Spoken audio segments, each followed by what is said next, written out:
Assalamualaikum warahmatullahi taala wabarakatuh. Berjumpa lagi kita dengan Pedang Samudra di sini.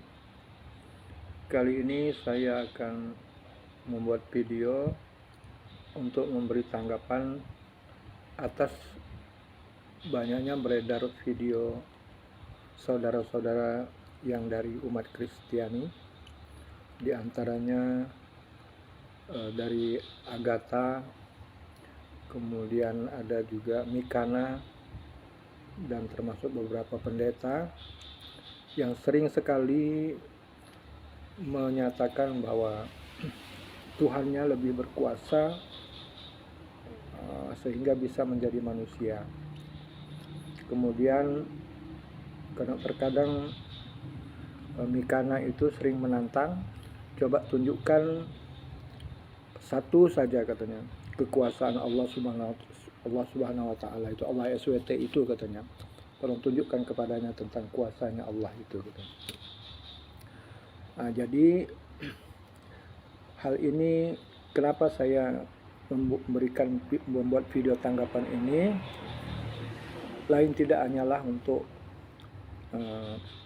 supaya tidak terjadi salah paham, agar jelas siapa sebenarnya Tuhan yang sebenarnya. Jadi Allah Subhanahu wa taala itu yang kami tuhankan hari ini, di dalam Bible itu disebut Bapa, Sang Bapa yang bernama Allah, kalian panggil Allah. Sebenarnya tulisannya sama. Kalau dalam bahasa Arabnya alif lam lam ha. Kalau dalam bahasa Indonesianya ALLH. Sama di dalam translate dalam Islam juga menyebut tulisan Allah itu juga ALLH. Ya, jadi sama. Jadi seperti itu. Nah, sering orang umat Kristen menyatakan bahwa Tuhan Yesusnya lebih berkuasa. Karena saking dia berkuasa, dia bisa menjadi manusia untuk menebus dosa. Nah, disinilah letak kesalah memahaminya. Sangatlah salah kalau menyatakan kalau Yesus itu lebih berkuasa sehingga dia harus menjadi manusia untuk menebus dosa. Sedangkan Allah Subhanahu wa taala yang di dalam Quran yang dijelaskan bahwa dialah yang maha kuasa, dia maha suci, justru dialah yang menciptakan 124.000 para nabi, menciptakan alam semesta, yang menciptakan manusia-manusia yang ada di permukaan bumi ini, termasuk yang menciptakan Nabi Isa. Nah, kalaulah Nabi Isa itu yang sekarang dijadikan Yesus, yang dijadikan umat Kristen Tuhan, berarti yang menciptakannya adalah Allah Subhanahu wa taala. Nah, jadi dari mana Anda bilang kalau sekarang Tuhan Anda lebih berkuasa dari Allah? Itu sangat keliru. Al-Quran itu sangat-sangat jelas. Konteks penyampaian firman itu sangat-sangat teliti dan tidak bisa diragukan. Kita ambil contoh bahwa satu-satunya manusia yang diciptakan Allah dari tanah itu hanya Adam alaihissalam. Dan satu-satunya perempuan yang diciptakan dari tulang rusuk yaitu Hawa, Siti Hawa. Keturunan anak cucu Adam itu diciptakan Allah dari saripati makanan, yaitu dari sperma dan ovum. Nah, hal ini dijelaskan oleh firman Allah pada surat Al-Mu'minun 114. Mohon maaf, surat Al-Mu'minun 14. Jadi surat Al-Mu'minun 14, boleh dicoba diketik di HP, di Google, ketik saja Al-Mu'minun 14, akan muncul ayat dan terjemahannya.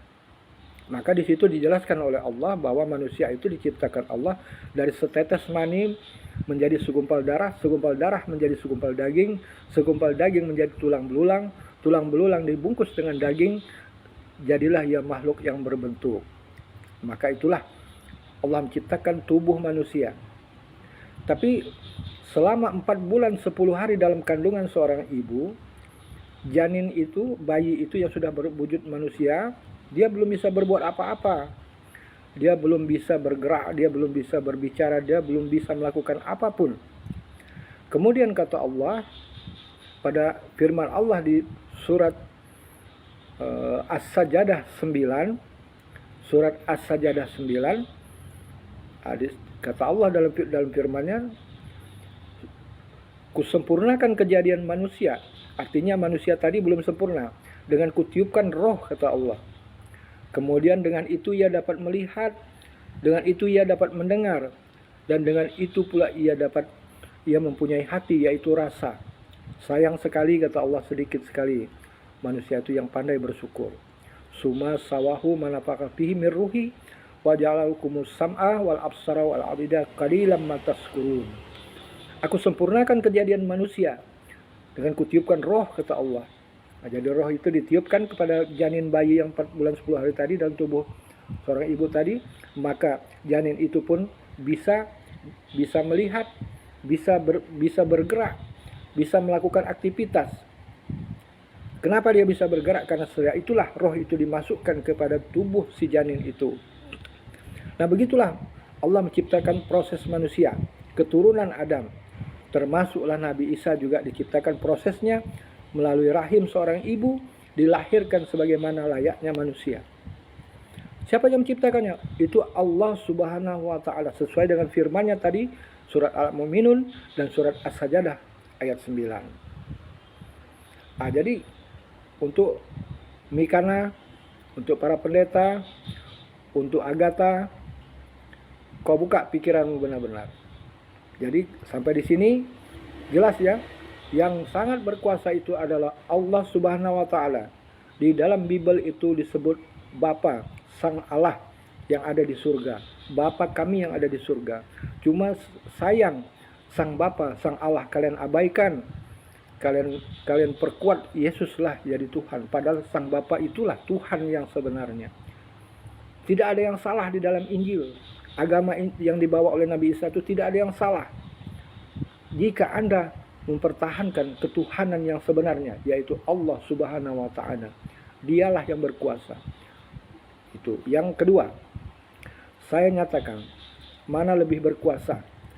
Apakah Allah dengan Yesus tadi yang telah diciptakan oleh Allah? Saking lemahnya Yesus itu, kalau dia jadi Tuhan untuk menyelamatkan umat manusia, kenapa harus jadi manusia? Kenapa harus capek-capek, harus mati di salib? Kenapa harus menderita hidupnya? Hanya gara-gara mau menyelamatkan manusia. Kalau dia lebih berkuasa, dia nggak perlu sampai mati seperti itu. Dia nggak perlu mati tragis. Duduk di singgasana surga saja dia bilang simsalabim. Semua dosa manusia saya ampunkan. Semua dosa yang beriman kepada saya hapuskan. Selesai perkara, itu namanya Tuhan berkuasa. Kalau dia tidak kuasa tadi, dia tidak mampu menyelamatkan umatnya dari singgasana kerajaannya. Dia tidak mampu menyelamatkan manusia dari singgasana surga. Harus turun ke bumi, harus jadi manusia, harus lahir seperti kita, seperti anak kecil dan mati disalibkan. Ini kan suatu konsep, suatu kelemahan atas Tuhan itu sendiri. Lemah Tuhannya, artinya tidak kuasa. Dia menebus, harus terjun ke bumi. Itu artinya Tuhan itu tidak kuasa. Kalau dia berkuasa, macam Pak Jokowi berkuasa, dia seorang presiden. Apakah ketika ada seorang anak kecil kecebur ke sungai, apakah Pak Jokowi langsung terjun menyelamatkan anak itu? Tapi karena Pak Jokowi itu berkuasa sebagai seorang presiden, cukup dia perintahkan saja tim SAR yang terdekat di situ untuk menyelamatkan anak itu. Nggak perlu Pak Jokowi yang harus terjun payung ke situ, nyelam situ mencari anak bayi itu begitu. Nggak perlu begitu. Kan begitu. Nggak perlu Pak Jokowi nyamar jadi rakyat jelata untuk menyelamatkan si anak yang tenggelam tadi. Begitu konsep. Itu konsep raja saja, raja di manusia. Apalagi konsep Tuhan yang maha kuasa.